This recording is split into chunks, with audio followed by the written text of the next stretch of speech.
అందరికీ స్వాగతం, సుస్వాగతం. పిఎంసి డిజిటల్ ప్రేక్షకులకు, వీక్షకులకు, సాధకులకు.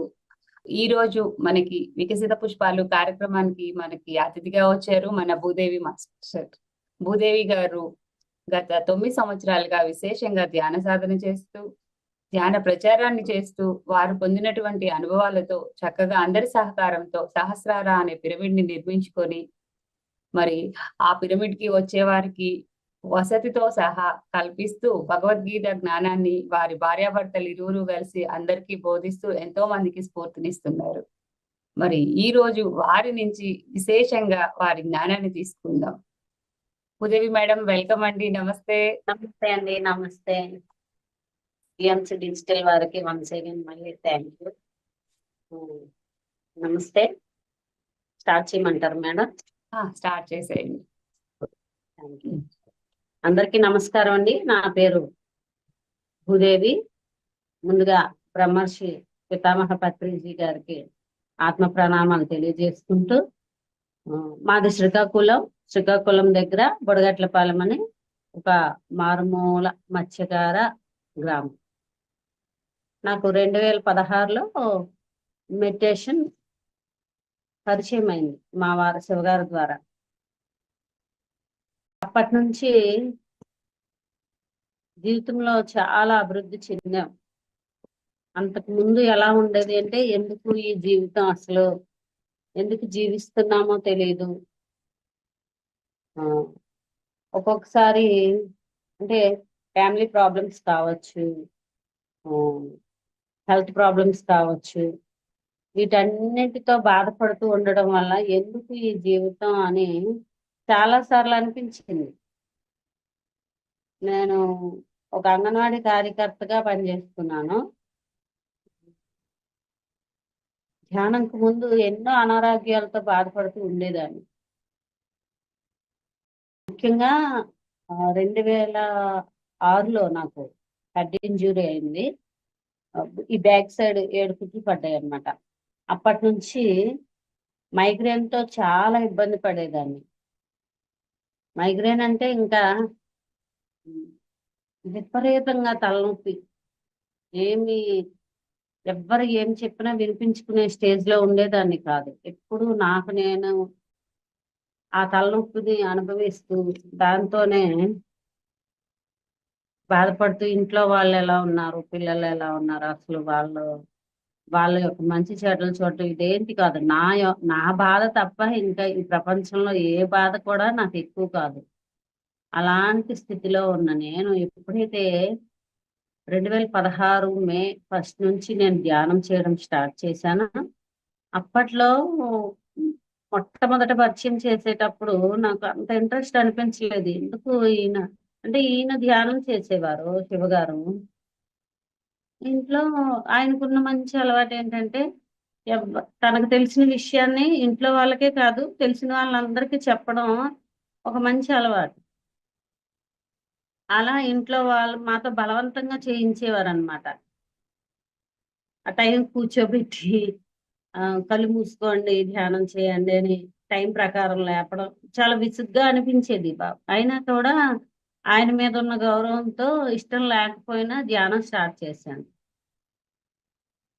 నాకు అప్పుడేం తెలియలే, అసలు ధ్యానంలో తలనొప్పి వచ్చేసేది, రౌండ్ గా ఊగేటట్టు అనిపించేది, భయం వేసి ధ్యానం చెయ్యాలంటే ఇంట్రెస్ట్ ఉండేది కాదు. ఇలా మాస్టర్స్ ద్వారా దగ్గరలోనే ఒక పిరమిడ్ దగ్గర క్లాస్ అరేంజ్ చేసినప్పుడు ఆమె చెప్పిన మాటలు, క్లాస్ లో విన్న మాటలు నన్ను ఇన్స్పైర్ అయ్యి అప్పటి నుంచి సిన్సియర్ గా ధ్యానం చేయడం మొదలు పెట్టాను. ధ్యానం ఎప్పుడైతే సిన్సియర్ గా చేయడం మొదలు పెట్టామో, నాకు ఎన్ని బాధలతో ఉండి రోజుకి 12 రకాల మాత్రలు వేసుకునేదాన్ని నేను. ఈ 12 రకాల మాత్రల నుండి నాకు విముక్తి కలిగింది. ఇలా ఈ విలేజ్ లో చాలా మంది తమ యొక్క అనారోగ్యాలన్నింటినీ కూడా ఈజీగా దాటగలిగారు ధ్యానం ద్వారా. ధ్యానం చేస్తూ వచ్చేవాళ్ళు ఎంతో మంది మాస్టర్స్ వచ్చేవారు. మేము ధ్యానం స్టార్ట్ చేసిన మొదట్లో మాకు జ్ఞానం ఇవ్వడానికి ఆ, నేను ఎక్కడికి వెళ్ళాల్సిన అవసరం ఉండలేకపోయేది. ఇంటి దగ్గరే ఉంటూ వచ్చే మాస్టర్స్ నుంచి జ్ఞానం తీసుకునేదాన్ని. క్లాసెస్కి వెళ్ళడం కానీ ఎక్కడికో వెళ్ళడం అనేది నాకు కుదిరేది కాదు. ఎందుకంటే అంగన్వాడీ చూసుకోవాలి, ఇంట్లో పనులు, ఊర్లో విలేజ్ ఎలా ఉంటది, అన్ని మనం అన్ని తెచ్చుకోవడమే కదా ఇంట్లో. ఇప్పుడు ఇప్పుడిప్పుడు డెవలప్ అయింది, కానీ అప్పుడు అన్ని కూడా మనం వాటర్ నుంచి అన్ని వస్తువులు మనమే ఫిజికల్ గా తెచ్చుకోవాలన్నమాట. పైపింగ్ సిస్టమ్, పంపింగ్ సిస్టమ్ అవేం లేవు. సో అందుకు నేను ఎక్కడికి వెళ్ళేదాన్ని కాదు. చాలా మంది మాస్టర్స్ వచ్చి, మేడం మీరు కూడా నేర్చుకోండి, మీ ఏ పత్రి సార్ చెప్తారు కదా, ఏ తెలిస్తే ఏ చెప్పాలి, బి తెలిస్తే బి చెప్పాలి, ఇలా మీరు కూడా క్లాసెస్ స్టార్ట్ చేయండి. నేనా, నాకు అసలు మాట్లాడటమే రాదు, నేనేం చెప్తాను, వీళ్ళేంటి ఇలా అంటున్నారు అని నేను అనుకునేదాన్ని. కానీ ఎప్పుడైతే ఈ జూమ్ క్లాస్ స్టార్ట్ అయ్యాయో, ఆ, నాకు ఇలా జూమ్ లో అవకాశం కల్పించి ఇంతమందితో చాలా క్లాసులు చెప్పాను. ఆ జూమ్ ద్వారా నేను క్లాసెస్ తో అందరికి పరిచయం అవడం, నాకు తెలిసింది ఏదైతే ఉందో అది అందరికీ చెప్పడం, ఆ, చాలా అదృష్టం అసలు. చాలా బాగా అనిపిస్తుంది. ఇలా ఎప్పుడు ధ్యానం చేయడం స్టార్ట్ చేసామో మైగ్రేన్ పోయింది, పిసిఓడి ప్రాబ్లం పోయింది.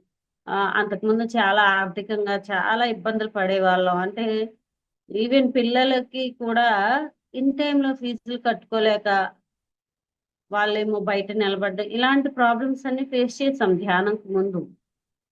ధ్యానం ఎప్పుడైతే చేయడం ప్రారంభించి మాలో మార్పులు వచ్చాయో, ఇన్నర్గా మమ్మల్ని మేము మార్చుకున్నామో, ఆటోమేటిక్ గా ఒక్కొక్క ప్రాబ్లం మా నుంచి బయటికి పోయింది. ఎలా? అసలు ధ్యానం వల్ల డబ్బులు ఏమైనా వస్తాయా? నో, కాదు.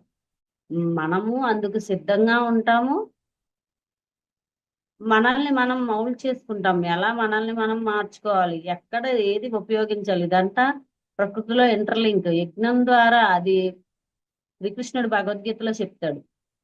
నువ్వు యజ్ఞ సహితమైన కర్మలు ఎప్పుడైతే చేస్తావో నీ యొక్క మంచి చెడ్డలు నేనే చూసుకుంటాను. సో యజ్ఞము అంటే ఏంటో తెలియదు. యజ్ఞం అంటే హోమం కాల్చడమా, లేదా ఆ, ఏదో పూర్వం యజ్ఞాలు చేసేవారంటే హోమాలు చేయడం, ఇలాంటివి ఉంటాయి కదా, అది అనుకునే వాళ్ళం ఎప్పుడు భగవద్గీత పరిచయం అవ్వక ముందు వరకు. పత్రిజీ గీతా జ్ఞానం పరిచయం అవ్వక ముందు వరకు నేను చిన్నప్పటి నుంచి భగవద్గీత చదివేదాన్ని, కానీ అర్థాలు తెలియదు. ఓ, నోటికి చదువుతూ చదువుతూ చదువుతూ నోటికి స్పష్టత వచ్చింది, కానీ వాటి యొక్క అర్థము అంతరార్థము అనేది ఎప్పుడైతే పత్రిసారి యొక్క గీతా జ్ఞానం మనం చదువుతూ అర్థం చేసుకుంటూ ఉన్నామో, అప్పుడు దాని యొక్క అర్థము అంతరార్థము అనేది అర్థమైంది. సో అలా యజ్ఞ సహితమైన కర్మలు ఎప్పుడైతే నువ్వు చేస్తావో, నీకు ఏది అవసరమో అది నువ్వు కోరుకోకుండానే నేనే ఇస్తాను. దేవతలు ఇస్తారు, దేవతలు అంటే హాస్టల్ మాస్టర్స్ అందరూ ఇస్తారు. కానీ మనం చేయాల్సింది ఏంటి అంటే యజ్ఞ సహితమైన కర్మలు. యజ్ఞము అంటే అందరూ బాగుండాలని మనం చేసే ఏ కర్మైనా యజ్ఞంతో సమానము. నేనే బాగుండాలి, నా కుటుంబమే బాగుండాలి, నా వాళ్ళే బాగుండాలి అనే స్వార్థం లేకుండా నిస్వార్థంగా వేరొక జీవి కోసం, ఇంకొకరి కోసం ఉపయోగపడే కర్మ ఏది చేసినా అది యజ్ఞం కిందే వస్తుంది. సో అలా ధ్యానం చేస్తూ ఎప్పుడు మాస్టర్స్ వచ్చేవారండి. కొత్తలో మేము అప్పటికి మాకు సరైన ఇల్లే లేదు. ఒక చిన్న పెంకుటిల్లు మా మామగారు నుంచి మాకు వచ్చిన ఆస్తి. సో అందులో ఉంటూనే మేము ధ్యానం స్టార్ట్ చేసి ఆ, తెలిసిన విషయాలు ఈయన బాగా మాట్లాడతారు. శివగారు అన్ని క్లాసెస్ బాగా చెప్తారు. ఏదైనా ఆయనకి మాట చాకచక్యం ఉంది. ఆయనేమో మాటల ద్వారా మాస్టర్స్ అందరి దగ్గరికి వెళ్ళి అలాగే అందరికి ధ్యానం చెప్పడం. నా వరకు నా డ్యూటీ ఏంటి అంటే ఇంట్లో వచ్చే వాళ్ళందరికీ మంచిగా వండి పెట్టడం, బాగా చూసుకోవడం, ఇవే. ఇలాంటి పనులు చేసేదాన్ని నేను. కానీ ఎప్పుడు కూడా మాస్టర్స్ ముందుకు వెళ్ళి మాట్లాడడం ఇలాంటివి ఏం లేవు. అయితే పత్రి సార్తో ఉన్న అనుభవాన్ని పంచుకుంటాను. 2016లో ధ్యాన పరిచయం అయింది. 2016 మేలో నేను ధ్యానం స్టార్ట్ చేశాను. 17 మార్చిలో పత్రి సార్ మహాకరుణ ర్యాలీ కోసం శ్రీకాకుళం వస్తున్నారు అని తెలిసింది. సో ఆ ర్యాలీకి అప్పటికి మేము చాలా కొత్త వాళ్ళం, మాకు అసలు ఏమీ తెలియదు. పత్రి సార్ గురించి కూడా ఏమీ నాకు తెలీదు. నేను ఎవరు చెప్పినా విన్ను, పుస్తకాలు కూడా ఎక్కువ చదవను అనమాట. సో అందుకు నాకేం తెలీదు, జస్ట్ ధ్యానం చేస్తున్నాను అంతే. సో అలా పత్రి సార్ మార్చిలో వచ్చారు, అందరూ వెళ్ళారు, మేము కూడా వెళ్ళాం. చాలా మంది, ఒక 25 మంది వరకు వెళ్ళాం బొడగట్లపాలెం నుంచి. పెద్ద హాల్లో సార్ ప్రోగ్రామ్ ఏర్పాటు చేశారు. ఆ రోజు సోమవారం, నేను ఆ, మౌనంలో ఉంటూనే ప్రోగ్రాంకి వెళ్ళాను. పత్రి సార్ వచ్చారు, క్లాస్ అయిపోయింది. ఈవినింగ్ ఏమో వేరే దగ్గర స్టే ఆయనకి ఏర్పాటు చేశారు. మేమందరం కూడా అక్కడికి వెళ్ళాం. వెళ్ళేసరికి ఆ రూమ్ లో అందరూ సార్కి సేవ చేస్తున్నారు. ఇదేంటి, అంతకు ముందు నేను ఎప్పుడో టీవీలో చూసింది నా మైండ్ లో ఉంది. సో టక్కున అది మేల్కొని, ఆహా ఈయన గురుగారు, ఓకే నేను అప్పుడు విన్నాను కదా అని నేను సార్ దగ్గరికి వెళ్ళి, అసలు అందరూ పిలుస్తున్నారు రా సేవ చేసుకొని, నాకు ఇన్నర్ నుంచి రాలేదు, నాకు వెళ్ళాలనిపించలేదు. సో నేను వెళ్ళలేదు, దూరంగా ఉండిపోయాను. అప్పటికి నాకు తెలియదు అనమాట. సో అక్కడి నుంచి శివగారిని పరిచయం చేశారు సీనియర్ మాస్టర్స్. ఈయన పలానా పలానా అండి, మత్స్యగారుల విలేజ్ లో ఉంటూ అందరికీ ధ్యానం చెప్తున్నారు, ఎంతో మందిని మార్చారు అని అనేసరికి ఆయన అప్పుడు ఒక్క మాట అన్నారు, అందుకేగా వాడు బైక్ ఎక్కాను అని అన్నారు. అంటే ఆ రోజు సారు ఈయన బైక్ ఎక్కి ఆ స్టే ఎక్కడైతే ఇచ్చారో ఆ రూమ్ కి వెళ్ళారనమాట. అలా అని తర్వాత మీ ఊరు వస్తానయ్యా అని 3 సార్లు చెప్పారు.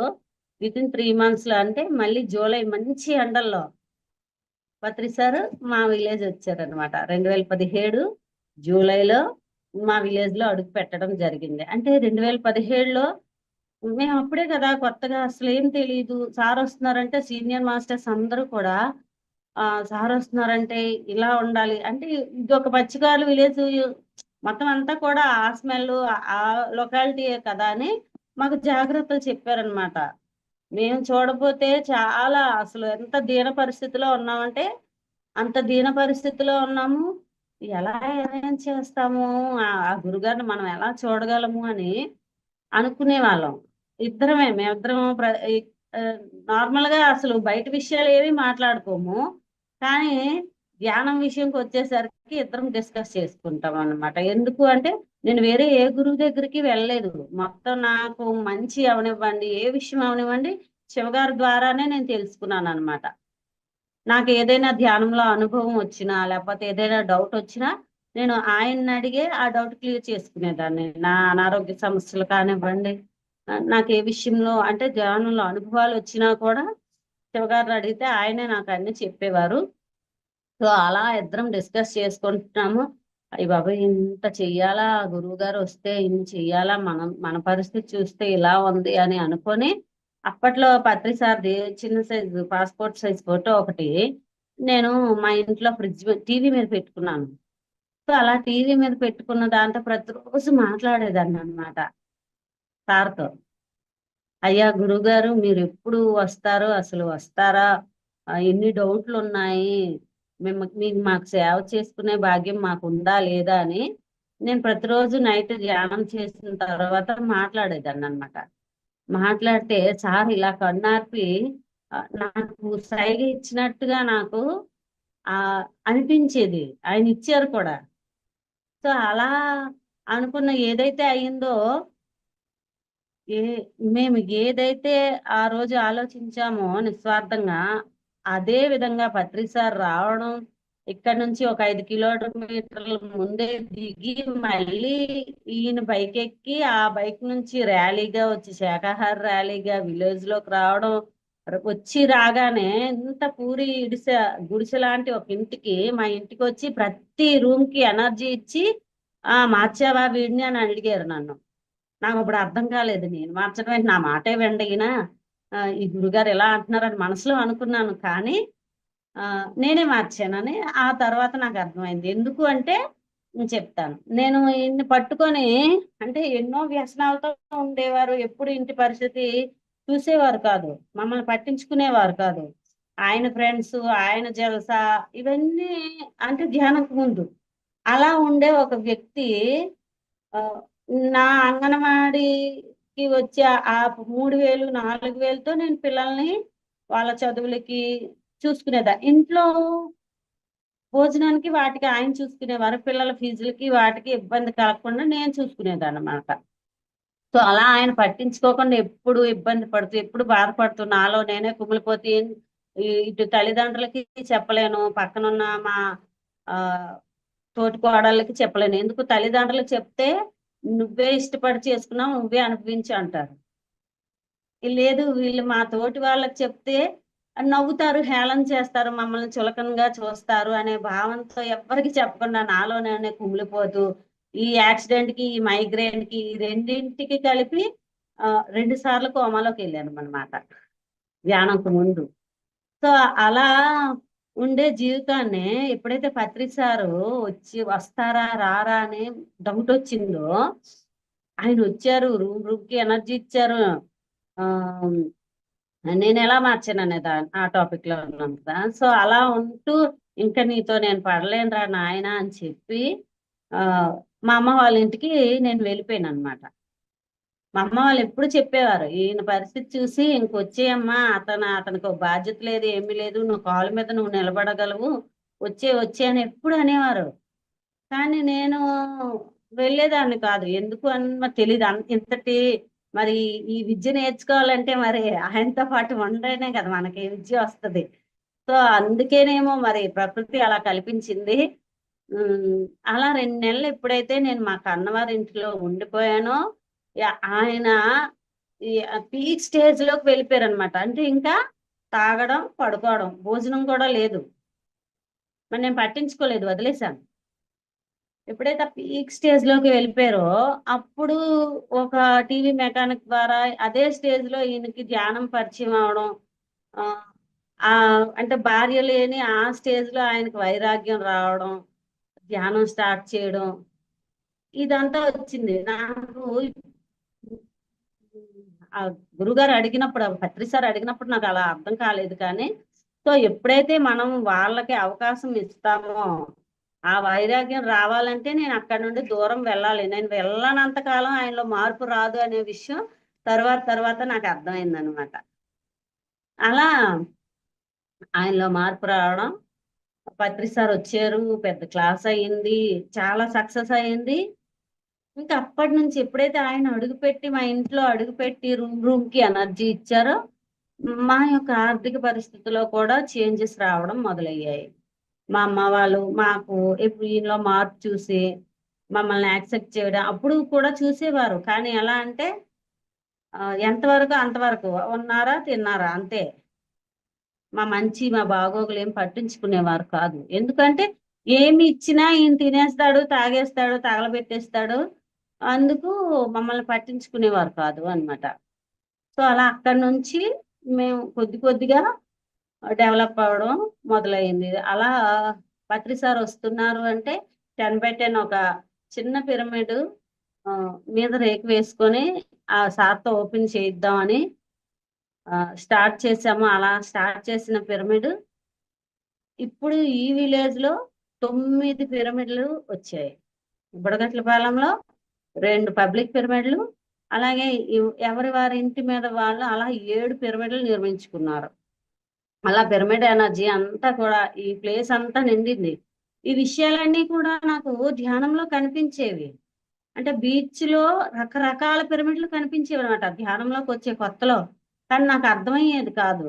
ఇప్పుడు మళ్ళీ అది ఒకసారి జ్ఞప్తి తెచ్చుకుంటే, ఓహో ఈ పిరమిడ్లే అన్ని కూడా ఇక్కడ ఇన్ని పిరమిడ్లు వస్తాయని అప్పుడు మాస్టర్స్ నాకు చూపించారు అనే విషయం వెనక్కి వెళ్ళి చూసుకుంటే అర్థమైంది అనమాట. అలాగే వాటర్ తో ఎక్కువ వాటర్ అనుభవాలు ఎక్కువగా వచ్చాయి అనమాట.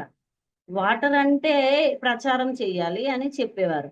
ప్రచారమా నేనా? అయ్య బాబోయ్, మాట్లాడితేనే నాకు భయం వేసేసేది, వణుకొచ్చేసేది. నేనేం ప్రచారం చేస్తాను, నా పని ఏంటంటే నేను వండడం తప్ప నాకు ఇంకొక పని కాదు, నాది ఇదే పని అని నేను ఫిక్స్ అయిపోయి ఇంకెవ్వరు వచ్చినా మాట్లాడేదాన్ని కాదు. అలా ఉంటుండగా ఇప్పుడు ఇంతటి చాకచక్యం కొద్దిగైనా మాట్లాడుతున్నాను అంటే ఇదంతా కూడా జూమ్ క్లాసెస్. అండ్ నేను ఎప్పుడైతే గీతా జ్ఞానం నేర్చుకున్నానో, భగవద్గీతని చదవడం స్టార్ట్ చేశానో నాకు స్పష్టత వచ్చింది, మాట్లాడడం వచ్చింది, ఆ ఈజీగా మాట్లాడగలుగుతున్నాను. ఏదో నాకు తెలిసిన ఇలాగే నేను ఏవైతే అనుభవాలు పొందానో వాటిని అందరికీ షేర్ చేయగలుగుతున్నాను. బుక్స్ అంటే ఇంకా నేను బుక్స్ పెద్దగా ఎక్కువ చదవలేదు. సో అప్పటి నుంచి ధ్యానం స్టార్ట్ చేసాము. అందరికి ఈయన వెళ్ళి ధ్యానం క్లాసులు, పిల్లలకి స్కూల్స్ కి వెళ్ళడం, ఊర్లో వాళ్ళకి చెప్పడం, అందరూ రావడం ప్రతిరోజు. ఆ రోజు నుండి ప్రతిసారి ఓపెన్ చేసినప్పటి నుంచి ఇప్పటి వరకు సామూహిక ధ్యానం, ఎంత వర్షం వచ్చినా పిడుగులు వచ్చినా సామూహిక ధ్యానం ఎప్పుడు కూడా బ్రేక్ అవ్వలేదు. ఈవెన్ కరోనా టైంలో కూడా ఏంటి అంటే మాకు ఇద్దరు పిల్లలు, మాకు ఆస్తులు అంటూ ఏమీ లేవని మా బావగారు వాళ్ళు మాకు ఇల్లు కట్టుకోవడానికని ఓ 18 సెంట్లో ల్యాండ్ ఇచ్చారనమాట.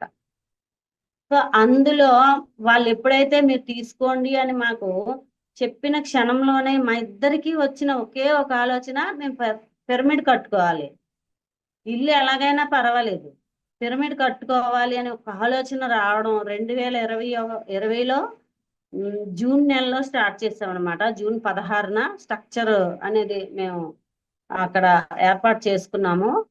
విత్ ఇన్ 9 months లో పిరమిడ్ కంప్లీట్ అయిపోయింది. ఎలా అయింది? మాస్టర్స్ అందరి సహకారం. నిజంగా కరోనా టైంలో అది ఎలా నిర్మించుకున్నాం, అద్భుతం. ఎలా అంటే శాకాహారం తింటూ కేవలం శాకాహారులతోనే నిర్మించబడిన పిరమిడ్. వచ్చే వాళ్ళందరూ ఇక్కడ శాకాహారమే తినాలి, వచ్చే వాళ్ళందరికీ నేనే వండి పెట్టేదాన్ని అనమాట ప్రతిరోజు. అలాగే ఈ చుట్టుపక్కల విలేజ్ లో ఉన్న వాళ్ళందరూ తన్మంద్ అని అంటారు కదా. సో వాళ్ళ దగ్గర డబ్బు లేకపోయినా కూడా ఫిజికల్ గా మాతో పనులు చేసి వాళ్ళ టైంని మాకు ఇచ్చారు. కొంతమంది పనులు చేయలేని వాళ్ళు కూర్చుని ధ్యానం చేసి ఎనర్జీ ఇచ్చేవాళ్ళు అనమాట. అలాగే ఈ 3 జిల్లాల మాస్టర్స్ నుంచి కూడా డొనేషన్స్ కలెక్ట్ చేసి 16x16 పిరమిడ్, కింద పిరమిడ్ 3 రూమ్లు, అలాగే పైన పిరమిడ్, అలాగే వాష్రూమ్స్. ఇప్పుడు నేను కూర్చున్నది ఇది మా ఆయన యొక్క క్లినిక్ అనమాట. క్లినిక్, గ్రంథాలయం 2. ఇలా వెనక్కి వంట పాత్రలు, వంటశాల కొద్దిగా స్టే 1 by 1 అలా కొద్దిగా డెవలప్ చేస్తూ కట్టుకున్నాం. అయితే 2021లో పత్రి సారు మళ్ళీ వచ్చారు ఓపెన్ చేయడానికి. పైన పిరమిడ్ అయినప్పటికీ కూడా 2021లో పత్రి సార్ వచ్చి దీన్ని ఇనాగ్రేట్ చేశారు. అప్పటి నుంచి ఎన్నో క్లాసెస్ అవుతున్నాయి. ఎప్పుడైతే ఉచిత అన్నదానము అనే ఆ బోర్డు మీద రాయించామో ఆ క్షణంలో నాలో మార్పు వచ్చింది. అసలు నాకే తెలియకుండా మార్పు వచ్చింది. ఎలా అంటే మాస్టర్స్ వస్తే ఒక్కొక్కసారి విసుగొచ్చేది అనమాట నాకు. అబ్బాయి ఎప్పుడు వంట దగ్గరే ఉండాలా, నేను ఎప్పుడు వంట చేస్తూనే ఉండాలా అని అనుకునేదాన్ని. ఎప్పుడైతే ఆ బోర్డు మీద రాయించామో ఎంతమంది వచ్చినా వండి పెట్టాలి నాకు అని లోపల నుండి కుతూహలం అనమాట. ఎంతమంది వచ్చినా రకరకాలుగా వండి పెట్టాలి, కొత్త ఐటమ్స్ ఏవో వండి పెట్టాలి.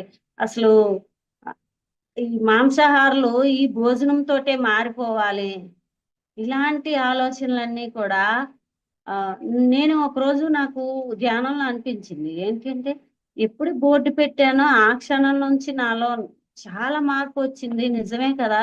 అంటే ఒక ఆలోచన మనల్ని ఎంతవరకు మారుస్తుంది అనేది ముందు మనం ఆలోచన చెయ్యాలి అని నాకు అర్థమైంది. ఫస్ట్ మనం ఆలోచన పంపితేనే కదా ఆ ఆలోచన మళ్ళీ ప్రకృతిలోకి వెళ్ళి అది కార్యరూపం దాల్చుకుంటుంది. అలా ఈ సహస్రార పిరమిడ్ అని పత్రి సారే దీనికి పేరు పెట్టారు, వచ్చి ఇనాగ్రేట్ చేశారు. చాలా మంది మాస్టర్స్ వచ్చారు. అలా ఇప్పటికి 3 వార్షికోత్సవాలు చేసుకున్నాం. 4 వార్షికోత్సవాలు చేసుకున్నాము. అలాగే వైజాగ్ మాస్టర్స్ అందరూ కూడా పాత్రలు, స్టవ్, శాకాహార పాత్రల కోసం ఈ ఈ పిరమిడ్ ఓపెన్ చేసేటప్పుడు పాత్ర శుద్ధి, పదార్థ శుద్ధి అంటారు కదా. సో ఆ శాకాహార పాత్రల కోసం చాలా వెతికాం.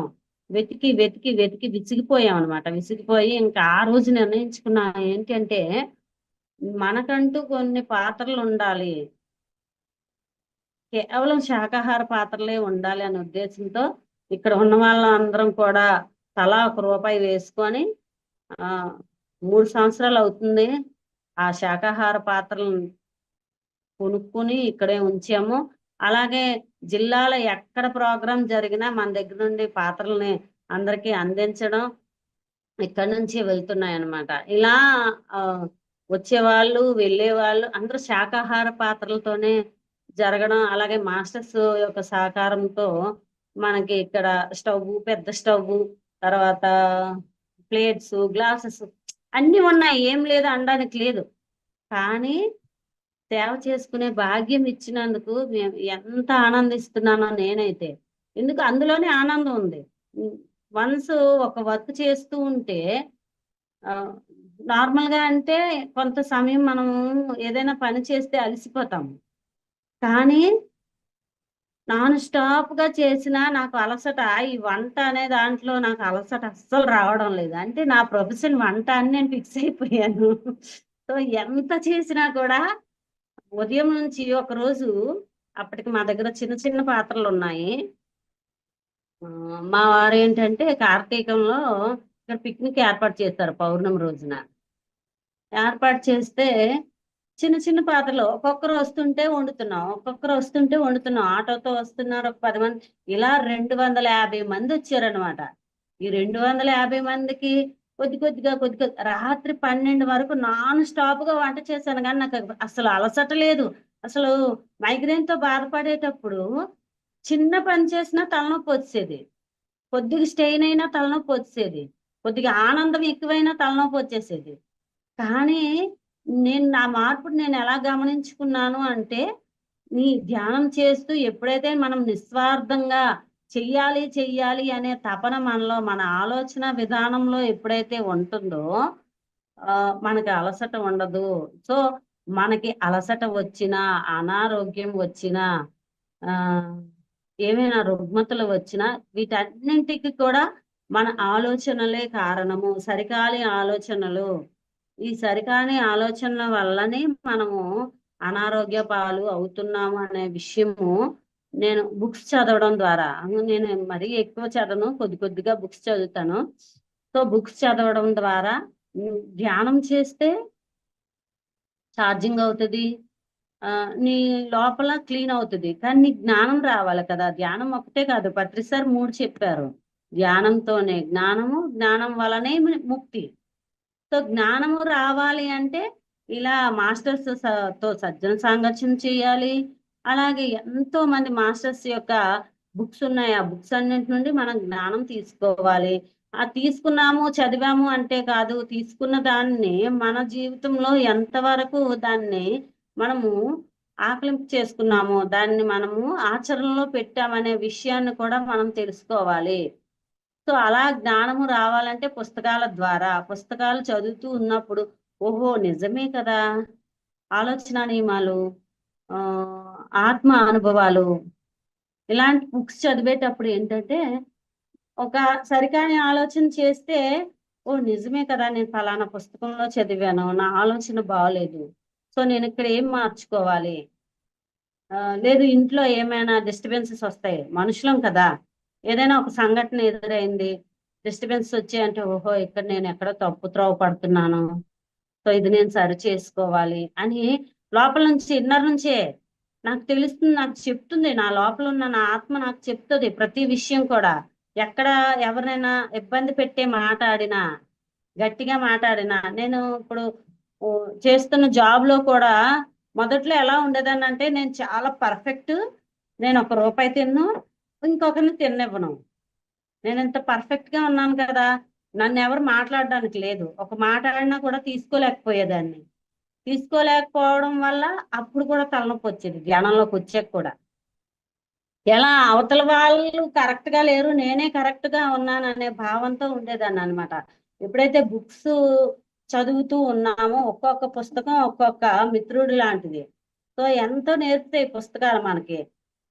అలా నేను అరిషడ్ వర్గాలు బుక్ చదివిన తర్వాతకి నాకు అర్థమైంది, ఓహో నేను అన్ని ధ్యానం ద్వారా నేర్చేసుకుంటున్నాను అనుకుంటున్నాను, నేను మారిపోయాను, నేను చాలా పర్ఫెక్ట్ అనుకున్నాను, కానీ నేను ఏమీ మారలేదనే విషయం నాకు అర్థమైంది. అంటే అందులో ఏముంది అంటే, మనిషి ముక్తి పొందడం కోసం జన్మలు మారుతూ ఉన్నప్పుడు ఎన్నో చేస్తాము, పూజలు చేస్తాము, హోమాలు చేస్తాము, యజ్ఞాలు చేస్తాము, తపస్సు చేస్తాము. ఇలా ఎన్నో చేసి ఆత్మ అభివృద్ధి చెందడం కోసం ఎన్నో చేసే పరిక్రమంలో ఒకానొక వ్యక్తి ఏం చేస్తాడు అంటే, ఇవన్నీ కాదబ్బా, వీటి సంసారంలోని ఏమీ లేదు, వీటి నుంచి నేను ముక్తి పొందాలి అంటే నేను తపస్సు చేసుకోవాలి అని హిమాలయాలకు ఎక్కడికో వెళ్ళి తపస్సు కొన్నేళ్ళు తపస్సు చేసి, ఆ నేను ఇప్పుడు ఓ అన్నింటినీ గెలిచాను, నేను అన్నింటినీ సాధించాను అని అనుకుంటాడంట. కానీ అలా అనుకున్నందువల్ల ఏమీ రాదు. నువ్వు ఒంటరిగా ఒక దగ్గర ఉండిపోతే నువ్వు నీ లోపల అంతర్లీనంగా ఉన్న శత్రువులని నువ్వు ఎలా గెలిచావని అనుకుంటావు. బయట శత్రువుల్ని ఇప్పుడు మన కంటికి కనిపించే వాళ్ళని మాటలతో చేతలతో గెలిచేయగలం, ఓడించేయగలం. కానీ నీకు కనబడకుండా నీ అంతర్లీనంగా ఉన్న శత్రువుల్ని నువ్వు ఎలా గెలవగలవు?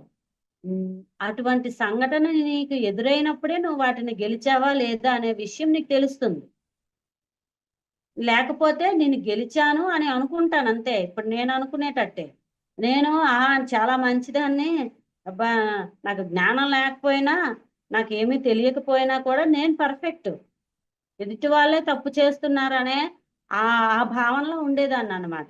ఎప్పటి వరకు నాకు ఈ అరిషడ్ వర్గాల పుస్తకం దొరకనంత వరకు నేను అలా ఉండేదాన్ని. అలాగా అటువంటి పరిస్థితిలో నాకు డ్రీమ్స్ వచ్చేవి, అలాగే సంఘటనలు కూడా ఎదురయ్యేవి. ఏంటంటే ఎప్పుడు కూడా గ్యాస్ సిలిండర్స్ పేలిపోవడం, అలాగే అంగన్వాడీలో కూడా 2-3 సార్లు గ్యాస్ స్టవ్ లోంచి మంటలు వచ్చేయడం, సిలిండర్ వరకు మంటలు వచ్చేయడం, ఆ పిల్లల్ని కాపాడడం. నేను ఫిజికల్ గా భౌతికంగా కూడా చూశాను అనమాట.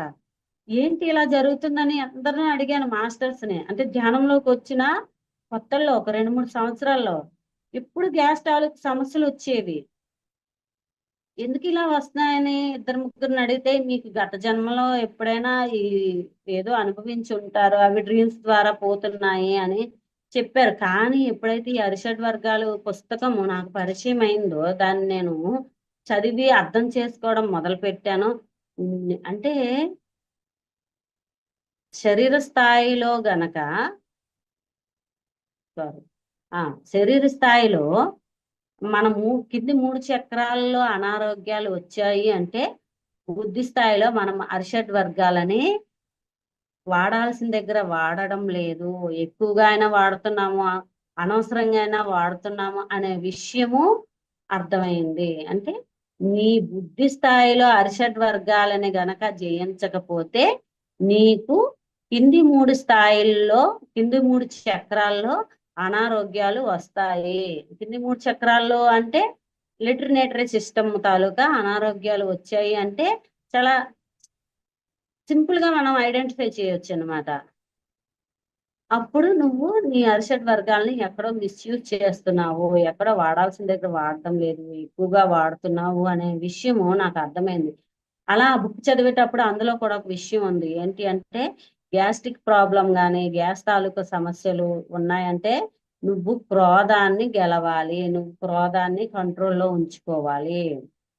సో అలాంటి క్రోధం నాలో ఉంది అనే విషయము నేను ఈ బుక్ చదివిన తర్వాత ఆ అర్థం చేసుకున్నాను. అప్పటి నుంచి ఎప్పుడు ఏ క్లాస్ లోనైనా నేను ఎక్కువగా అరిషడ్ వర్గాల టాపిక్ చెప్తాను, లేదా భగవద్గీత మీద 2-3 శ్లోకాలు చెప్పడం, వాటి వివరణ ఇలా చెప్తూ ఉంటాను అనమాట. సో నన్ను నేను మార్చుకున్నాను ఇలా బుక్స్ ద్వారా. అలాగే ఎంతో మంది మాస్టర్స్ వచ్చేవారు. ఇంకా అనుభవాలు అంటే, శివగారి మీద నాకు ఒక మంచి అనుభవం వచ్చింది. అంటే వైజాగ్ లో ఒక పిరమిడ్ ఓపెనింగ్ కి వెళ్ళాలి, ఈయన క్లాసుకి వెళ్ళారు.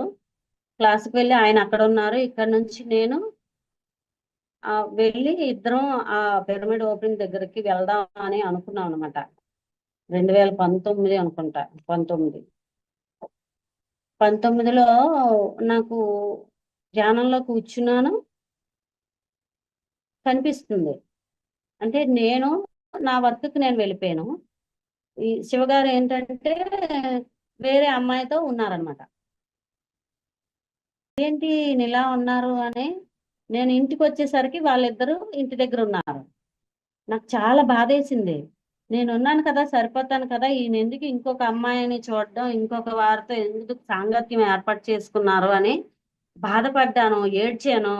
ఏడ్చి ఇంకా నేను ఇంకా భరించడని పెద్ద కర్ర తెచ్చి వీళ్ళిద్దరిని చంపేస్తాను అని పెద్దగా కర్ర ఎత్తి ఇలా ఎత్తి పట్టుకుని ఏడుస్తున్నాను. ఏడుస్తూ మళ్ళీ కర్ర పడేస్తాను. అప్పుడు లోపల నుంచి చెప్తుంది, నువ్వు ఎందుకు ఆయన ఎదుగుదల నువ్వు ఆపుతావు, వాళ్ళ ఇష్టం ఏదో చేసుకుంటే చేసుకొని, నువ్వు ధ్యానం చేస్తున్నావు కదా, నువ్వు చేసుకో, ఇంకా విడిచిపెట్టే వాళ్ళని పట్టించుకోకు అని లోపల చెప్తుంది. సో అప్పుడు పడేసి నేను మళ్ళీ ఆహా ఇదేంటి, నేను ధ్యానంలో కూర్చున్నాను కదా, నాకెందుకు ఇలా వచ్చింది, అసలు ఏంటిది అని మళ్ళీ ప్రశ్నించుకున్నాను అనమాట. ప్రశ్నించుకుంటే అప్పుడు చెప్పారు, ఆ ఆమె ఎవరో కాదు ధ్యానకన్నా, అంటే నాకంటే ఎక్కువ ప్రిఫరెన్స్ ధ్యానానికి ఇస్తారు, ఈయనకి ధ్యానం ప్రోగ్రాంలకు వెళ్తారు అనే విషయం నాకు అప్పుడు ఆ డ్రీమ్ ద్వారా వచ్చింది. అంతకు ముందు కూడా నేను చాలా సపోర్ట్ చేసేదాన్ని, కానీ ఎప్పుడైతే ఈ డ్రీమ్ నాకు వచ్చిందో, అంతకు ముందు వైజాగ్ వెంకట్ సార్ ఉన్నారు కదా, స్టీల్ ప్లాంట్ లో పనిచేస్తారు అనుకుంటా, ఆయన చెప్పారు, అమ్మ ఈ సారు బయటికి వెళ్తారు, నువ్వు సపోర్ట్ చెయ్యి అనే విషయం నాకు చెప్పారు. నేను అప్పుడు మర్చిపోయాను. కానీ ఎప్పుడైతే ఈ డ్రీమ్ నాకు వచ్చిందో అప్పటి నుంచి ఓకే, మాకు ఎక్కువ ప్రిఫరెన్స్ ఇవ్వకపోయినా మీరు ముందు ధ్యానంకి వెళ్ళండి, ఎక్కడ క్లాసెస్ అయినా మొట్టమొదట్లో నేనే ఆయన దగ్గర డబ్బులు లేకపోయినా వాళ్ళ దగ్గర వీళ్ళ దగ్గర డబ్బులు తెచ్చి ఇచ్చి పంపించేదాన్ని. ఈయనకి ఊరు వదలాలంటే, అంటే జ్ఞానం ఉంది, చేస్తారు ధ్యానం చెప్తారు, కానీ ఈ విలేజ్ వదిలి వెళ్ళాలంటే కొద్దిగా విలేజ్ తో ఎక్కువ అటాచ్మెంట్ ఉండేదన్నమాట. బయటికి వెళ్తే విత్ ఇన్ 1 డేలో వచ్చేయాలి, నైట్ కల్లా వచ్చేయాలి ఇంటికి. అలా జీకే సారు 11 డేస్ ప్రోగ్రామ్ కి 2-3 సార్లు రమ్మన్నారు, కానీ ఈయన అలా పోస్ట్పోన్ చేసి వెళ్ళలేదు. కానీ బలవంతంగా నేనే చెప్పి పంపించాను. ఇంకా అప్పుడు ఏంటి, ఎందుకు అది ఆగిందంటే, అది అంతకు ముందు 2-3 సార్లు వెళ్తే ఆయన ఒక్కరే వెళ్ళేవారు, కానీ అప్పటికి మా అబ్బాయికి 10th కంప్లీట్ అయింది, ఖాళీగా ఉన్నాడు. ఇలా 10th కంప్లీట్ అయ్యి ఖాళీగా ఉన్న వాళ్ళందరూ కలిపి మొత్తం 10 మందిని తీసుకొని మాడుగుల పిరమిడ్కి వెళ్ళారనమాట. ఆ 11 డేస్ ప్రోగ్రామ్ లో అదే L1 అనుకుంటా, L1 క్లాసెస్ కి వెళ్ళారు. అలా 10 మందిని తీసుకొని వెళ్ళారు. అప్పటి నుంచి మా అబ్బాయిలో చాలా మార్పులు వచ్చాయి. అంతకు ముందు ఏంటంటే ఆ చదువుతాడు, బాగా చదువుతాడు, కానీ ఆ అంటే నో, దేనికి కూడా నో అండు, చేస్తాను అండు, ఏది కూడా స్పష్టంగా చెప్పడు. ఇది చేస్తాను, నాకు ఇది కావాలి అని గట్టిగా అడగడం అలాంటివి ఏమీ లేవు. ఎప్పుడు వాడిలో వాడు ఉండడం అలా ఉండేవాడు మా పెద్ద అబ్బాయి. సో ఎప్పుడైతే ఆ క్లాసెస్ కి వెళ్ళాడో వాడికి మార్పు వచ్చింది, వాళ్ళ తండ్రి మీద కృతజ్ఞత భావం పెరిగింది. ఓహో మా నాన్న ఇంత జ్ఞానాన్ని నాకు అందించాడు, మా నాన్నకి ఎప్పుడు నేను ఒబీడియంట్ గా ఉంటాను అని. ఆ రోజు ఆ లాస్ట్ లో వాళ్ళు ఒక పేపర్ ఇచ్చి, ఇక్కడ క్లాసెస్ లో ఏం నేర్చుకున్నారు అంటే అందులో అది రాశాడంట వాడు, మా నాన్న నేను ఎంత కృతజ్ఞత తెలుపుతున్నానో, నాకు ఎంతటి జ్ఞానాన్ని ఇచ్చి. ఆ 10th క్లాస్ లో వాడికి అది వచ్చిందంటే నిజంగా ఎంత ఆనందంగా ఉంది. ఎందుకంటే ధ్యానం నుంచి ఎన్నైనా నేర్చుకోవచ్చు. ఒక ధ్యానం అలాగే మా మా ఇంట్లో మేము నలుగురము, మా పిల్లలు కూడా ధ్యానం చేస్తారు. అలాగే ఏ ప్రోగ్రామ్స్ అయినా మేము ఉన్నాము అంటూ వచ్చి సపోర్ట్ చేస్తారు అనమాట. అంటే నాకెంత సాయం చేస్తారు, వంటలో కావచ్చు, వచ్చే మాస్టర్స్ ని రిసీవ్ చేసుకోవడం. మరి మా విలేజ్ రోడ్ నుంచి 17 కిలోమీటర్లు, వాళ్ళని రిసీవ్ చేసుకొని తీసుకురావడం, ఇలాంటివన్నీ పిల్లలు చేస్తూ ఉంటారనమాట. శివగారు లేనప్పుడు వీళ్ళు కనెక్ట్ అయ్యి వెళ్ళి తీసుకురావడం, వచ్చే వాళ్ళని బాగా చూసుకోమ్మా. ఇంకా మా చిన్న అబ్బాయి మాస్టర్ ఎలా అంటే, ఒక్కొక్కసారి నాకు వంట చేస్తూ ఉంటే విసుగు వస్తుంది, వచ్చేటప్పుడు అంటాడు, అవును కదా, నువ్వు ఎంత చేసినా విసిగిపోను, నాకు ఎనర్జీ ఉంది అన్నావు కదా, మరి ఇప్పుడు ఎందుకు విసుక్కుంటున్నావు అని నన్ను ఎరుకులో ఉంచాడు. అలా నన్ను వెనుతట్టి ఒక అంటే ఒక తల్లితో ఒక ఆడపిల్ల ఉంటది కదా, సేమ్ అలాగే నాతో పాటు మా చిన్నబ్బాయి ఎప్పుడు నాతో ఉంటాడు. ఇప్పుడు కాలేజీకి వెళ్ళిపోయాడు, కానీ ఇప్పుడు నాతో లేడు. ఊర్లో ఉండేటప్పుడు మాత్రం ఎప్పుడు నా వెంటే నేను ఏది చేసినా వెంటే ఉండడం. అండ్ నేను ఏదైనా తప్పు చేస్తే నన్ను అటువైపు వెళ్ళనివ్వకుండా చెక్ చేయడం, ఇవన్నీ వాడి బాధ్యత. ఇలా నన్ను ఫ్యామిలీ మొత్తం కూడా ఆ ఎరుకలో ఉంచుతున్నారు. నా యొక్క జీవన గమ్యాన్ని, నా గమ్యం ఏమిటనేది నాకు తెలియజేస్తున్నారు అనమాట. ఈ ముగ్గురు కూడా. సో నేను ఏదైనా తప్పు చేసినా వెంటనే ఈయన కోప్పడితే వెంటనే దుఃఖం వస్తుంది.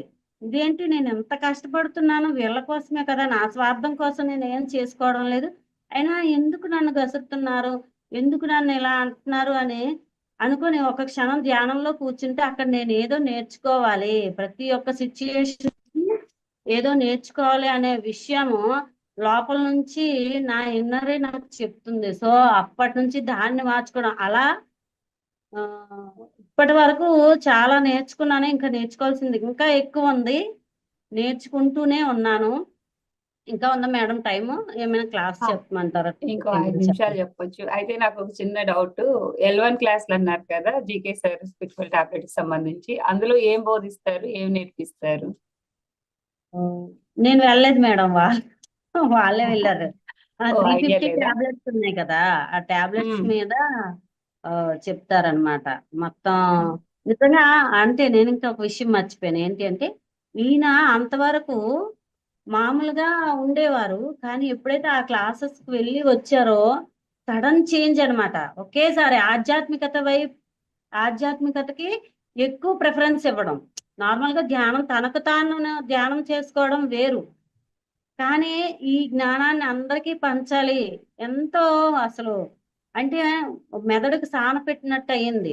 లోపల నిక్షిప్తంగా ఉన్న జ్ఞానాన్ని అంతటిని బయటకు తీసి ఆ దాన్ని అందరికీ పంచాలి, నేను తెలుసుకున్న జ్ఞానాన్ని అందరికీ ఇవ్వాలి. అక్కడి నుంచి వచ్చాక చాలా మార్పు వచ్చింది అనమాట. అంటే ప్రతి విషయంలో కూడా కోప్పడకూడదు, లేదా అర్థమయ్యేటట్టు చెప్పాలి. ఇంట్లో పిల్లలతో కానివ్వండి, నాతో కానివ్వండి, ఏ సంఘటన ఎదురైనా అది మన మన ఎదుగుదల కోసం వచ్చింది. లేదు మన శత్రువులు గాని, మన ముందు ఉన్న వాళ్ళ మనకి ఎవరు ఎదురైనా కూడా వాళ్ళు మనకు అర్థము, అంటే మన లోపల గుణాలే మనకు అర్థంలా రిఫ్లెక్ట్ అవుతున్నాయి. ఇలాంటి విషయాలన్నీ కూడా ఆ ఆ ఆ L1 నుంచి వచ్చాయన్నమాట. అక్కడ నుంచి మళ్ళీ బుక్స్ చదువుతూ అక్కడ నుంచి వచ్చాక ఈయన గీతా జ్ఞానం ఈయనకి డ్రీమ్ లో వచ్చిందంట. జీకే సార్ కనిపించి నువ్వు భగవద్గీత చదవయ్యా అన్నారంట. ఈ శ్లోకాలు కూడా రావు అప్పటికి, అసలు ఏ శ్లోకమో తెలియదు. ఏంటి నేను భగవద్గీత చదవడం, నాకు మాటే అంటే అది సంస్కృతం కదా, నాకు ఎలా తిరుగుతుంది అని అనుకున్నారు. ఆ డ్రీమ్స్ లో వచ్చి చెప్పిన తర్వాత ఈయన ఫిజికల్ గా అడిగారనమాట. సార్ మీరు ఇలా నాకు కనిపించి భగవద్గీత చదవమన్నారు అంటే, అప్పుడు ఆయన ఆ పత్రి సార్ది 104 శ్లోకాలది భగవద్గీత ఉంటుంది, అది నువ్వు ప్రాక్టీస్ చెయ్యు అని చెప్పారు. ఇంకా ఆయన స్టార్ట్ చేశారో లేదో వన్ బై వన్ మొత్తం అసలు ఏ పేజ్ లో ఏముంది, ఏ శ్లోకం ఎక్కడ ఉంది, దాని అర్థం ఏంటి, అంతరార్థం ఏంటి, కనెక్ట్ అయిపోయింది తోలు. గత జన్మల సంస్కారం ఇది. ఆ గత జన్మలో ఎక్కడైతే స్టాప్ చేశారో అక్కడి నుంచి కనెక్ట్ అయిపోయి అసలు నేనే ఆశ్చర్యపోతాను. మొదట్లో నవ్వుకునేదాన్ని ఈయన శ్లోకాలు చదవడం ఎందుకు, చిన్నప్పటి నుంచి నేను శ్లోకాలు అయితే చదివాను, నాకు అర్థాలు తెలియదు, శ్లోకాలు మాత్రం ఓ టకటక టకటక వల్లి వేస్తూ ఉండేదాన్ని. అంటే చూసే, చూడకుండా కాదు. ఈయనేం శ్లోకాలు చదువుతాడు, సరిగ్గా నాలుకే తిరగదు అని నాలో నేను నవ్వుకునేదాన్ని. కానీ ఎంత జ్ఞానం ఉందంటే ఇప్పుడు ఆయన ఈ శ్లోకానికి అర్థం చెప్పు, ఆ శ్లోకానికి అర్థం చెప్పు అని నేను ఆయన దగ్గరికి వెళ్ళి బతిమాడుకొని అడుగుతాను అనమాట. అది నిజంగా శివగారి పరిచయం అవడం, శివగారి ద్వారా మొదట్లో ఎన్ని ఇబ్బందులు పడ్డానో, అసలు ఎంత మంది చెప్పారు ఈయన నిన్ను చూడ్డు వేస్ట్, నువ్వు ఎందుకు ఇలాంటి జీవితాన్ని ఎంచుకున్నావు అని చాలా మంది నాకు చెప్పారు, మా బంధువులు అలాగే మా ఫ్రెండ్స్ కూడా. కానీ ఎందుకు నాకు ప్రకృతి ఎంతో ముడివేసింది అనే విషయం ధ్యానంలోకి వచ్చి ధ్యానం స్టార్ట్ చేసి అలా అంచెలంచెలుగా ఎప్పుడైతే కొద్ది కొద్దిగా నేర్చుకున్నామో అప్పుడు ఆహా నేను పర్ఫెక్ట్, మా ఇద్దరిని అందుకే కనెక్ట్ చేశారు, పర్వాలేదు అని. అసలు లేకపోతే ఎలా ఈ భౌతికంలోనే కొట్టుకుంటూ చిన్న విషయాన్ని కూడా బాధపడుతూ ఆ నార్మల్ పీపుల్ లాగా ఉండేవాళ్ళం కదా. కానీ శివగారి ద్వారా మరి ధ్యానం పరిచయం అయింది అంటే నేను కరెక్ట్ గానే ఎంచుకున్నాను అని. అది మా అమ్మ వాళ్ళకి నేను ఈయన్ని మ్యారేజ్ చేసుకోవడం ఇష్టం లేదు. నా ఇష్ట ప్రకారం బలవంతంగా వాళ్ళని ఒప్పించి నేను పెళ్లి చేసుకున్నాను. ఇప్పుడు వాళ్ళే ఎప్పుడైతే ఈయనలో ధ్యానం చేసి మార్పు వచ్చిందో, మా మా ఫ్యామిలీలో మార్పులు వచ్చి ఇప్పుడు వాళ్ళే పెళ్లిలో మా నాన్నగారు ఒక కండిషన్ పెట్టారు. నీకు మా అమ్మాయిని వరకే ఇస్తాను, మా ఆస్తిలో చిల్లి గవ్వ కూడా నీకు రాదు, నువ్వు ఆశించుకో అని కండిషన్ పెట్టారు. అలాంటిది శివగారిలో మార్పు చూసి మా నాన్నగారు, మా అల్లుడు గారండి ఈయన, ఎంత జ్ఞానం ఉందా అని ఎంతో మంది చెప్తారనమాట మా నాన్నగారు మా అమ్మ. సో అలాంటి వాళ్ళు రీసెంట్ గా వాళ్ళ ల్యాండ్ అంతా అమ్ముకున్న తర్వాత పువ్వుల్లో పెట్టి తెచ్చి ఇదిగో నాయన మీ వాటా అనేసి ఇచ్చారు అన్నమాట. సో ధ్యానం మనకి ఆ, సర్వ భోగాలను ఇస్తుందంటే మనం ఏం కష్టపడాల్సిన పని లేదు. ఏది కావాలో అది వస్తది అనే విషయం మాకు అనుభవపూర్వకంగా తెలిసింది. మేము ఆశించలేదు, ఎప్పుడు మా అమ్మ వాళ్ళది మాకు రావాలి అని ఆశించలేదు. వాళ్ళు కూడా ఆశించొద్దని చెప్పేశారు. కానీ ఎప్పుడైతే మాలో చేంజెస్ వచ్చాయో వాళ్ళే మనకు తెచ్చిచ్చారు. ప్రకృతి మనకు అన్ని తెచ్చిస్తుంది. సో ఇలా ధ్యానం ద్వారా చాలా ఎంత ఆనందంగా ఉన్నామంటే, ఉన్నా లేకపోయినా ఏదైనా యాక్సెప్టెన్సీ నేర్చుకున్నాం. ఏం నేర్చుకున్నామంటే, ఎటువంటి సంఘటన వచ్చినా ఓకే స్వీకార్, అంగీకరిద్దాం, ఏముంది చూద్దాం, ఏముంది నెక్స్ట్ ఏం జరుగుతుందో. అయి అంతా కూడా ప్రకృతి పరంగా జరుగుతూ ఉంది. మనము కేవలం నాటకం వేస్తున్నాము. ఈ నాటకంలో మన పాత్రలో మనం ఇమిడిపోదాము, చక్కగా ఈ నాటకాన్ని వేద్దాం అనే విషయాన్ని ఈ ధ్యానంలోకి వచ్చిన తర్వాత మాత్రమే. లేదు అంటే నేను చేస్తున్నాను, నా వల్లనే అవుతుంది, నేను ఎంత చేస్తున్నాను కానీ నన్ను నాకెవరు గౌరవించటం లేదు, నాకు వాల్యూ లేదు, నన్ను అందలం ఎక్కించండి, ఇలాంటివన్నీ ధ్యానంకు ముందు ఉండేవి. ఎప్పుడైతే ధ్యానం చేస్తున్నామో మనల్ని ఎంచుకున్నారు మాస్టర్స్ ఈ పని చేయడానికి, మనము ఎంచుకోబడ్డాము, మన ద్వారా జరుగుతుంది, మనం చేయడం లేదు అనే భావన ధ్యానం నుంచి, జ్ఞానం నుంచి, మాస్టర్స్ నుంచి ఎప్పుడైతే జ్ఞానం తీసుకుంటున్నామో పుస్తకాల ద్వారా. పత్రి సార్ అందుకే 3 పెట్టారేమో. కేవలం ధ్యానం చేస్తూ ముక్కు మూసుకుని కూర్చుంటే ఎప్పటికో ముక్తి పొందుతుంది, మళ్ళీ జన్మలు జన్మలు ఎన్నో జన్మలు పడుతుంది. అదే నువ్వు ఒక పుస్తకాన్ని చదివావంటే ఒక యోగి యొక్క జీవితాన్ని చదివినట్టే కదా. ఒక పుస్తకం ఒక యోగి యొక్క జీవిత కాలం. మనం ఒక పుస్తకంతో దాన్ని నేర్చుకుంటున్నాము. సో అందుకు పుస్తక జ్ఞానము, పుస్తకాలు చదవాలి. అలాగే మాస్టర్స్ యొక్క క్లాసెస్ ఎందుకు ఏ తెలిస్తే చెప్పాలి, బీ తెలియగానే బీ చెప్పాలి అంటే, మనం చెప్పేది విని మారడానికి సిద్ధంగా ఉన్న వాళ్ళు ఎవరో ఒకరు ఉంటారు. సో మన మాటల ద్వారా వాళ్ళల్లో మార్పు రావాలి, వాళ్ళు ధ్యానం చేయాలి, వాళ్ళు ధ్యానం చేయడం స్టార్ట్ చేస్తారు అనే విషయం ఇలా మాట్లాడుతూ మాట్లాడుతూ మాట్లాడుతూ ఒక్కొక్కరితో మాట్లాడుతూ ఉంటేనే ఈ విషయాలన్నీ అర్థం. అనుభవపూర్వకంగానే, ఏది ఎవరు వచ్చి చెప్పరు, మన అనుభవ జ్ఞానమే మనకు జ్ఞానం అనే విషయము ఈ PSSM లోకి వచ్చిన తర్వాత చాలా ఆనందంగా ఉన్నాము. అసలు ఎక్కడ దొరకనంత మంది బంధువులు, నిజంగా నార్మల్ గా ఉండే భౌతికంగా ఉండే బంధువులందరూ మాకు దూరం అయిపోయారు. ఎందుకు? మేము ఇవన్నీ మానేసాము. ఇది బుడగట్లపాలెము మరి మత్స్యకారుల విలేజ్ కదా, మా జీవనాధారం అదే, మా వ్యాపారము అదే. రోజంతా దాంతోనే ముడిపడి ఉంటది. ఆ చేపల వేటకెళ్ళడం, అవి తెచ్చుకోవడం, వాటిని అమ్మడం, అదే తినడం, 3 పూటలు అదే ఆహారం అన్నమాట. సో అలాంటి దాన్ని పక్కన పెట్టి మా ఇంటికి వచ్చే వాళ్ళకి ఎవ్వరికి కూడా మేము వండి పెట్టము. మీకు నచ్చితే రండి, లేకపోతే రావద్దు, మేము ఏది పెడతాం అది తినండి అని చెప్పడం వల్ల మా మా బంధువులందరూ మాకు దూరం అయ్యారు. కానీ ప్రపంచంలో ఉన్న ఎంతో మంది ఆత్మ బంధువులు మాకు దగ్గరగా ఉన్నారు. ఆ, నిజంగా యోగక్షేమాలను కూడా అడుగుతూ ఉంటారు. ఇంకేం కావాలి, ధ్యానం మనకి అన్ని భోగాలను ఇచ్చింది, మరి రోగాల నుంచి విముక్తి పొందాము, మరి జ్ఞానము అంటే ఏదో మాట్లాడడం నేర్చుకున్నాము, ఇంకేం కావాలి. పత్రి సార్ అందుకే 3 పెట్టారు, ధ్యానము, ధ్యానం ద్వారా జ్ఞానము, జ్ఞానం ద్వారా ముక్తి. అలాగే ధ్యానం చేస్తున్నాము, పుస్తకాలు చదువుతున్నాము, ఇలా మాస్టర్స్ అందరితో మాట్లాడుతూ ఎంతో కొంత జ్ఞానాన్ని నేర్చుకుంటున్నాము. అలాగే రీసెంట్ గా ఇక్కడ మా పక్కనే ఒక 25 కిలోమీటర్లు అనుకుంటా ఒక విలేజ్ ఉంది, చాలా పెద్ద విలేజ్ అన్నమాట. వాళ్ళు ధ్యానం చేయడానికి ఇంట్రెస్ట్ గా ఉన్నారు. అందరు లేడీస్ వస్తారు ఎక్కువ, అది కూడా నైట్ 8 తర్వాత వస్తారు వాళ్ళు. సో బెజ్జిపురము అని మంచి విలేజ్, ఆధ్యాత్మికమైన విలేజ్.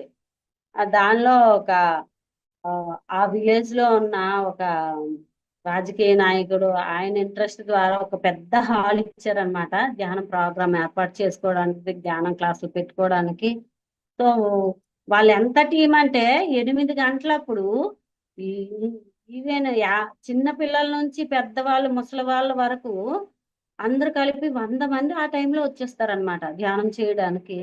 ఏదో చెప్తారు విందాము అని, అంత ఇంట్రెస్ట్ గా ఉన్నారు. సో దాని మీద ఇప్పుడు శివగారు ఫోకస్ పెట్టారు. మేమిద్దరం కూడా నైట్ 8 అయ్యేసరికి అక్కడికి వెళ్ళి వాళ్ళకి వీక్లీ వన్స్ అనుకున్నాము, ఈ మధ్య 3 సార్లు 4 సార్లు వెళ్ళి వచ్చాము. వాళ్ళు ఇంట్రెస్ట్ గా ఉన్నారు. సో వీక్లీ వన్స్ ఇలా ఎవరికైతే అవసరమో అక్కడికి నా అంటే నేను ఎక్కువగా బయటికి వెళ్ళడానికి ఇష్టపడను, ఎందుకు నా వరకు నా ధ్యానం చేసేదాన్ని. ఎప్పుడైతే పంచడము మొదలు పెట్టామో లోపల మార్పులు వచ్చాయి అన్నమాట. ఇది మాస్టర్స్ ఇప్పటి వరకు నా జర్నీయే. అద్భుతం, ఓకే, అద్భుతం థ్యాంక్ యూ దేవి గారు. అందరికి. Thank you. అద్భుతంగా మీ జర్నీని షేర్ చేసుకున్నారు. ధ్యానానికి ముందు, ధ్యానానికి తర్వాత అన్నది మీ జీవితంలో ఎలా మార్పులు అన్నది, పెళ్లి కావాల్సిన అమ్మాయిలు అబ్బాయిలు ఈ చూసిన వాళ్ళు ఎవరైనా ఉంటే పెళ్లికి ముందు ఎలా ఉన్నారు, పెళ్లికి తర్వాత ఎలా మారారు, వాళ్ళ ధ్యాన సాధన ద్వారా తల్లిదండ్రులు ఎలా ఒప్పించుకున్నారు, ఇవన్నీ కూడా చక్కగా చెప్పారు మేడము. Thank you. ప్రతి ఒక్కరు మనం ఏదైతే నేర్చుకున్నామో, ఏదైతే ఆచరణలో పెట్టామో అదే మనకి కనిపిస్తూ ఉంది. మీకున్నటువంటి అనుభవాలు అన్ని చాలా చక్కగా శివ గారి విషయంలో కానివ్వండి, మీ విషయంలో కానివ్వండి, ఆ వండి పెట్టడానికి ఇప్పటికీ చాలా మంది అబ్బా వంట అనుకుంటారు. మీరు పొద్దున్నుంచి సాయంత్రం వరకు వంట చేసినా కానీ ఆ అలసట అన్నది కూడా లేకుండా చేయటం, ధ్యాన శక్తి వల్ల మీరు ఇన్ని సాధించడం చాలా చక్కగా పంచుకున్నారు మాతో. మరి సార్తో మీకు ఉన్నటువంటివి కానివ్వండి, అద్భుతం. పత్రిజీ ఎన్నుకోబడ్డ వారందరం కాబట్టి మనందరం కలిసి ఇలా ఈ సత్సంగాలు చేసుకుంటున్నాము.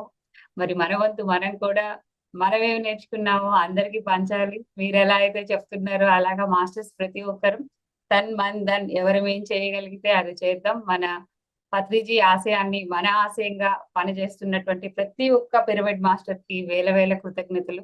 మరి మన పత్రిజీకి హృదయపూర్వక ధన్యవాదాలు తెలుపుకుంటూ ఈ కార్యక్రమాన్ని ఇప్పుడు ముగించుకుందాం. Once again thank you so much ma'am. సర్వే జన సుఖినో భవంతు, లోకా సమస్త సుఖినో భవంతు.